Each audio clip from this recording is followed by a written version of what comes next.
Bonjour à tous. Alors aujourd'hui on se retrouve pour un cours toujours sur les fonctions, on va faire la suite et aujourd'hui on verra particulièrement la parité et des résolutions graphiques. Tout ça bien sûr avec des exercices. Allez c'est parti, on commence.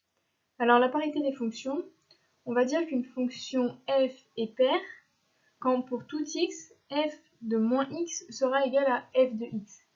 Et une fonction sera impaire lorsque pour tout x, f de moins x sera égal à moins f de x. Donc attention, il y a une vraie différence entre les deux, on le verra sur des graphiques. Les propriétés sont que si f est paire, alors on aura une symétrie par rapport à l'axe des ordonnées de la courbe, et si f est impaire, sa courbe sera symétrique par rapport à l'origine du repère. Donc on aura une symétrie centrale. Alors on voit ça de suite avec un exercice. On a représenté sur ce graphique la courbe f sur l'intervalle 0,2 et je vais vous demander de compléter ce graphique sur l'intervalle moins de 2, premièrement pour que la courbe soit paire, la fonction soit paire, et dans un deuxième temps pour que la fonction soit impaire. Ne vous embêtez pas à faire deux graphiques, prenez le même et mettez deux couleurs différentes pour le pair et le impair.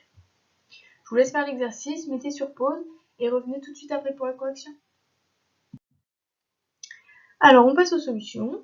Tout d'abord, on a dit qu'une fonction paire est symétrique par rapport à l'axe des ordonnées, donc il va nous suffire de réaliser une symétrie axiale.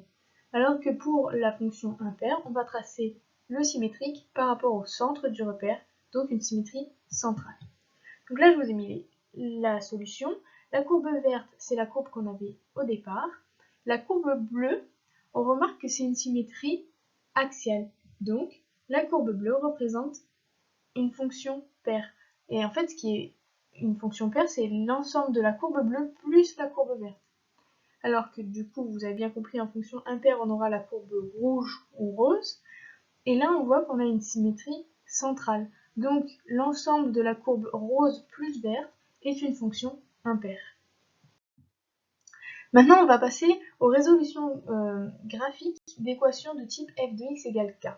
K, c'est une variable quelconque. Donc, résoudre cette équation, ça consiste à déterminer tous les réels x de d qui est l'ensemble de définition, qui ont pour image k. Ça revient donc à déterminer les antécédents de k par f.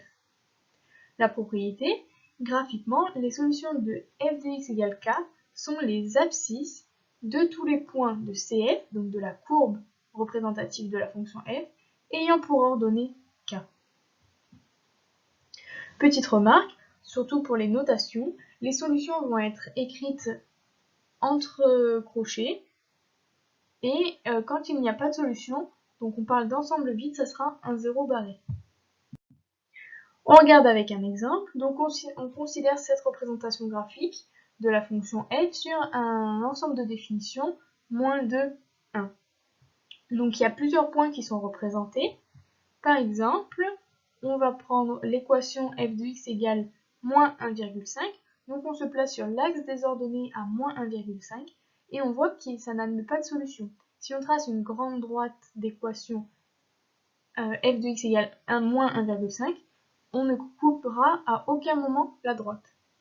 Alors que si on prend une équation f de x égale 2, donc on se place en ordonnée à 2, on trace un grand trait droit, donc là il est en pointillé vert, et on coupe la droite.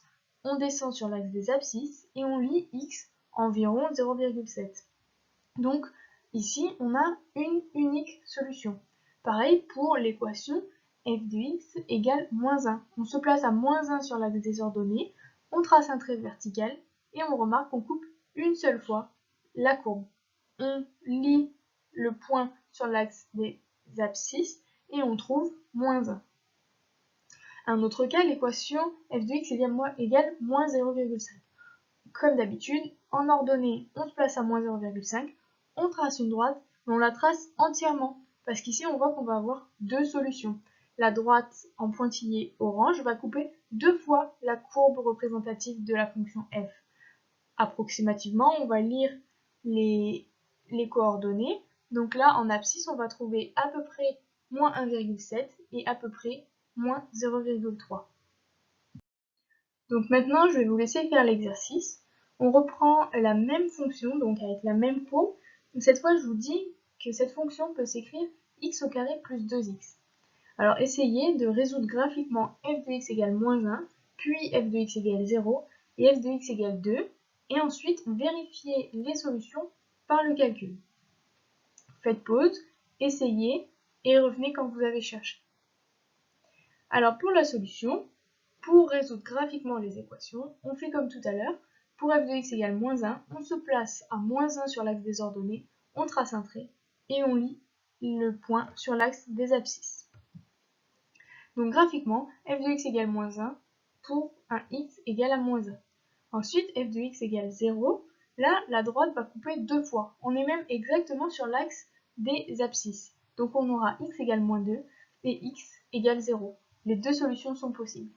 Et f de x égale 2, on se place à 2, on trace le trait et on a environ 0,7.